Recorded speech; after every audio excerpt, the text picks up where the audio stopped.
Sean bienvenidos a un episodio más de PDH Podcast. En esta ocasión me acompañan Abner Paredes, defensor de la juventud. Teresa Maldonado, defensora de las personas mayores. Gracias, estimados defensores, por este espacio. En esta oportunidad vamos a abordar el tema de derechos de las personas mayores, específicamente lo concerniente a el derecho a los cuidados en la vejez. Entonces, ahora que conocemos el tema, quisiera consultarles, ¿qué opinión les merece a ustedes el derecho a los cuidados en la vejez? Bueno, primero es un gran reto comprender y entender desde las juventudes a qué nos estamos refiriendo. Muchas veces hay desconocimiento en torno a qué actitud tomamos en la vida respecto de las personas mayores. Y muchas veces hay como una visión más asistencialista y no logramos adaptarnos o no logramos muchas veces aprender cómo debería ser el trato que la juventud debería tener respecto de las personas mayores. Más bien muchas veces se toma una actitud como de no permitirles realizar todas las acciones cotidianas que se realizan en la vida. Y de esta cuenta hemos precisamente conversado con la defensora de personas mayores sobre la necesidad de generar espacios de intercambio y relevo generacional, dada esa necesidad de comprender, digamos, desde los diferentes ciclos de vida, cómo podemos apoyarnos y principalmente las y los jóvenes comprender las necesidades que tienen las personas mayores y de qué forma también se pueden atender y tomar una actitud más positiva respecto del apoyo que se podría prestar a las personas mayores. Excelente, usted se refiere a ese vínculo que surge en el marco de la intergeneracionalidad. Exactamente, ese vínculo y que muchas veces pues nos referimos o hay una actitud más desde la propia juventud, mi abuelo, mi abuela, le visito cada tantos días, pero hay necesidades y hay acciones que se requiere realizar, aprender también para que de una u otra forma se pueda tener una mejor relación. Y a veces lo hemos conversado con la defensora, por ejemplo, en temas de tecnología, el uso de celular, el uso de WhatsApp, y que de una u otra forma ese relevo o ese intercambio generacional muchas veces potencia la posibilidad de que las personas mayores se puedan desenvolver por sí mismas. Pero a veces muchos jóvenes toman esa posición o esa actitud de estar como en el vocabulario que utilizamos, estar encima, ¿qué hago? Y más bien incomodan muchas veces a las personas mayores respecto del trato que necesitan o ese acompañamiento que se les debería de estar dando. Por tanto, digamos, este tipo de conversaciones que estamos teniendo nos facilita esa posibilidad de hacer una sensibilización a las juventudes en torno a esa actitud que necesitamos tener respecto de las personas mayores y educarnos de una forma colectiva. Exacto, muchas gracias. En cuanto a usted, defensora, ¿qué opinión le merece? Bueno, pues definitivamente el estar este momento platicando con el defensor de juventud es bastante enriquecedor porque precisamente tenemos que generar las relaciones intergeneracionales. Recordémonos que el envejecimiento es un proceso que dura toda la vida, que inicia cuando nacemos, termina con la muerte. Y las personas que están ahorita en este rango de jóvenes, pues ese ciclo de vida les va a permitir en un momento posiblemente ya estar en esa línea de 60 años y más. Entonces, hablar de cuidados de personas mayores es tan relevante para la juventud y en sí para toda la sociedad porque definitivamente se debe entender cuál realmente es el objetivo de los cuidados cuando se van a brindar a una persona, porque los cuidados pueden ser a largo plazo, a un corto plazo también o porque de manera momentánea se necesite, pero se debe entender que justo lo que usted decía, licenciado Abner, de que no se trata de anular a las personas mayores en cuanto a tratarlas de sobreproteger, sino que es en apoyarles a que se realicen sus actividades de la vida diaria, las que se denominan ABD, o bien las actividades instrumentales de la vida diaria. Y defensora, digamos, muchas veces hay conceptos erróneos, digamos, porque hay temas que tienen que ver más bien con aspectos legales y que muchas veces las ponemos como en práctica, entre comillas, diría yo, por obligación. Por ejemplo, muchas veces se toma la actitud, es una persona mayor, le voy a dar la cola. ¿verdad? En el banco y todo, pero se refiere a temas relacionados con la legislación de trato preferencial. Pero a veces no tenemos tan claro exactamente cuáles serían como este tipo de cuidados que necesitamos comprender para que realmente nuestras actitudes y ese intercambio generacional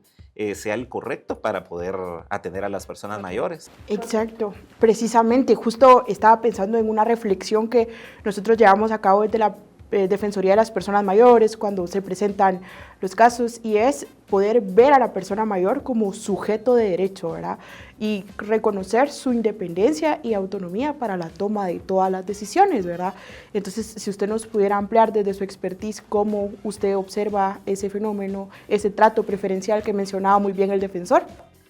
Sí, el trato preferencial pues debe darse en toda la etapa de la vejez, y el trato preferencial tiene que responder a las necesidades de cada persona mayor, porque recordémonos que se envejece de diferente manera, el envejecimiento es individual y por lo tanto la etapa de la vejez de esa manera se visualiza. Entonces el trato preferencial de manera general pues se abarca no solamente en dar una atención, en permitir, por ejemplo, lo que usted mencionaba, defensor, de que no se debe hacer fila y que se les va a brindar ese espacio, va un poco más allá, va en acortar procesos administrativos, procesos judiciales inclusive, y que ese trato que se va a dar es porque se les está visualizando justo como personas sujetas de derecho, y no meramente porque dan lástima o porque quiero hacer un acto de asistencialismo, sino que en esa competencia de sujeto de derecho le asiste que de acuerdo a esa necesidad se le pueda brindar la atención que requiere. Es por eso que dentro de los cuidados también pues hay una relación muy directa con el trato preferencial, porque el cuidado que llega a necesitar la persona mayor, repito, es para que se les apoye en realizar esas actividades básicas de la vida diaria, que consisten en poderse bañar, vestirse, comer. Y cuando se habla de que pues, el apoyo se requiere para las actividades instrumentales de la vida diaria, es porque las personas necesitan ese apoyo para poder salir a hacer compras, para poder manejar sus cuentas en el banco, lo que usted mencionaba, defensor, como el manejo de la tecnología, que si bien es cierto, no todas las personas en la actualidad pueden tener un acceso a la misma, pero si lo tuviesen, pues los jóvenes pueden ser parte fundamental para enseñarles a cómo utilizar de mejor manera esa tecnología. Entonces, muy importante que la juventud comprenda que el tema de cuidados de personas mayores no es algo que vamos a visualizar como un tema muy lejano o que no es de la incumbencia de los jóvenes, sino que al contrario, deben prepararse, porque el ciclo de la vida no para, va en un transcurso constante, y de momento pues es muy importante que ya lleguen preparados, entendiendo cómo pueden llegar a esa etapa ya con un claro concepto de los cuidados de las personas mayores. Por esa razón, la importancia que tiene este tema, la Organización de Naciones Unidas, en el marco del Día Internacional de las Personas Mayores, pues declaró como lema este año, pues los cuidados a largo plazo de las personas mayores para propiciar una dignificación en la etapa de la vejez. Muy importante. A mí se me venía ahorita que nos explicaba, digamos, como todo este concepto, cómo muchas veces anulamos la posibilidad del desenvolvimiento de las personas mayores, por ejemplo, en trámites, ¿verdad? Yo lo voy a ir a hacer cuando realmente debería ser la persona mayor la que realice el trámite, y yo lo que puedo hacer es facilitar llevarla a hacer ese trámite, facilitarle la información respecto del trámite que va a realizar. Y me ponía a pensar lamentablemente cómo muchas personas mayores también han sido víctimas de sus propias familias, hijos, nietos, utilizando sus cuentas, por ejemplo, para situaciones de delincuencia, y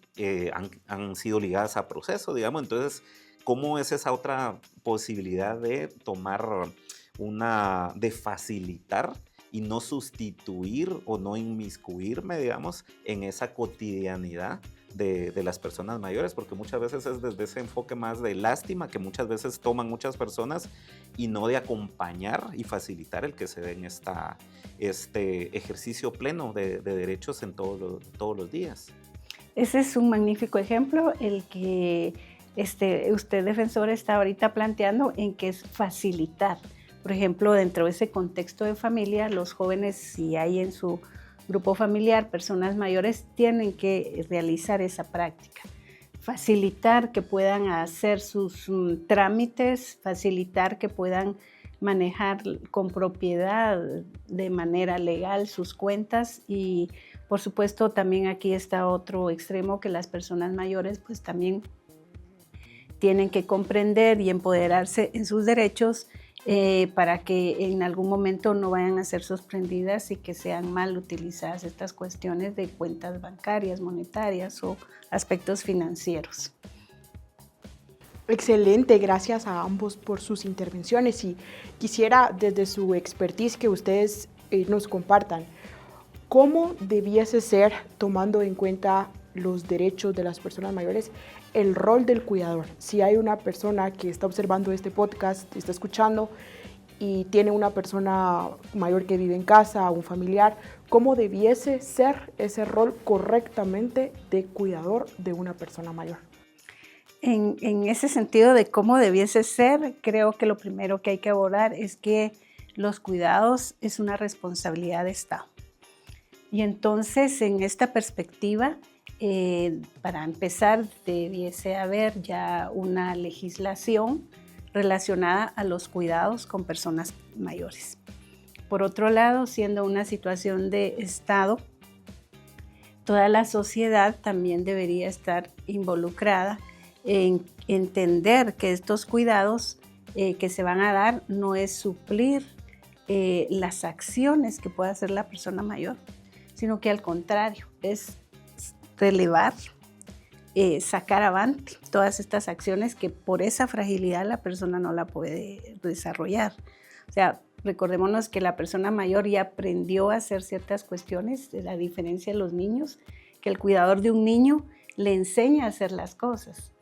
El cuidador de una persona mayor le apoya para realizarlo y al aprendido.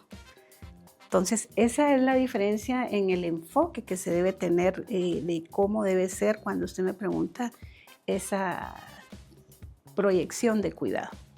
Entonces, entender que se les está apoyando a realizar las actividades que por cualquier situación, fragilidad que tenga, no las puede realizar. Excelente, gracias, Nick Abner. Bueno, pues cuando escucho esto, digamos, muchos jóvenes que de una u otra forma están, digamos, en las familias, en la casa, no, digamos, me pongo a pensar si hay un ABC, digamos, para hacer, pero más bien yo diría el escuchar, preguntar, digamos, el tipo de asistencia o de apoyo que se requiere,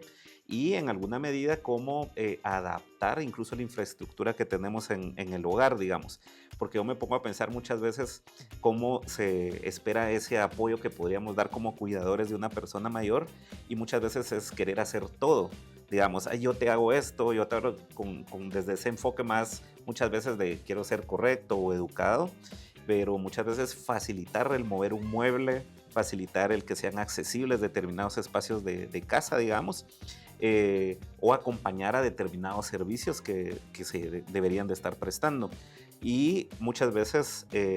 digamos, ese aprendizaje tampoco es que haya un manual, digamos, sino lo vamos aprendiendo poco a poco, pero se decía hace un momento la necesidad que también haya legislación que pueda facilitar esto, porque entiendo entonces que habrían como dos ámbitos de ese cuidado a las personas mayores o de los cuidadores. Uno, de personas que hacen ese cuidado como más permanentemente, y otro, el entorno, quienes estamos en los entornos. Y los primeros me refiero a profesionales, y lo otro es como en el ámbito social. ¿Qué diferencia habría ahí o cómo lo podríamos entender? Sí, en el ámbito de cuidadores se conoce como los cuidadores formales, a los que han tenido estudios y han sido formados para ejercer ese cuidado. Y los cuidadores informales es por lo general el contexto familiar, las personas que por lo general recae en las mujeres, la esposa, las hijas, las nueras, porque hay una cultura de feminización de los cuidados. Se considera que solo la mujer la obligada a que se ejerzan estos cuidados. Entonces, estos cuidadores informales son los que, pues, de manera empírica y por una necesidad y por algo impuesto están ejerciendo ese cuidado. Es muy amplio el tema de los cuidadores porque dentro de esto también hay otro espacio donde se tiene que visualizar a estos cuidadores informales ese desgaste que están sufriendo por haber sido impuesto un rol que de pronto pues no es que no los quieran asumir, pero que se los dejan totalmente en una responsabilidad donde no hay ni un momento de respiro y se entregan totalmente a la persona. Entonces aparecen otras cuestiones que pues muy amplio de abordar, pero sí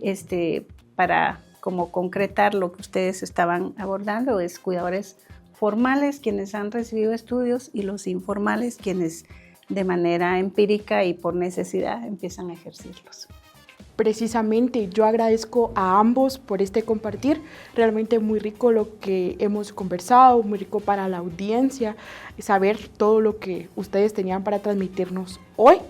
Agradezco su apoyo compartiendo algún número de contacto de tanto la Defensoría de la Juventud como de la Defensoría de las Personas Mayores. Gracias, muy amable por haber compartido este espacio con nosotros. Primeramente, antes de dar a esta dirección, creo que es muy importante trasladar un mensaje muy claro en cuanto a que los cuidados no es una responsabilidad individual,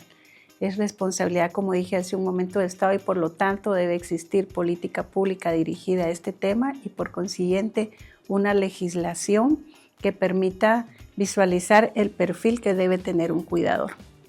Y pues seguidamente que toda la sociedad esté consciente que en cualquier momento los jóvenes pueden llegar a necesitar en ese ciclo de vida el apoyo de un cuidador. Entonces habrá que prepararse y adentrarse más.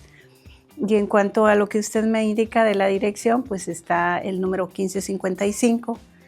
para que lo reporten en cualquier momento alguna denuncia relacionada con los cuidados u otra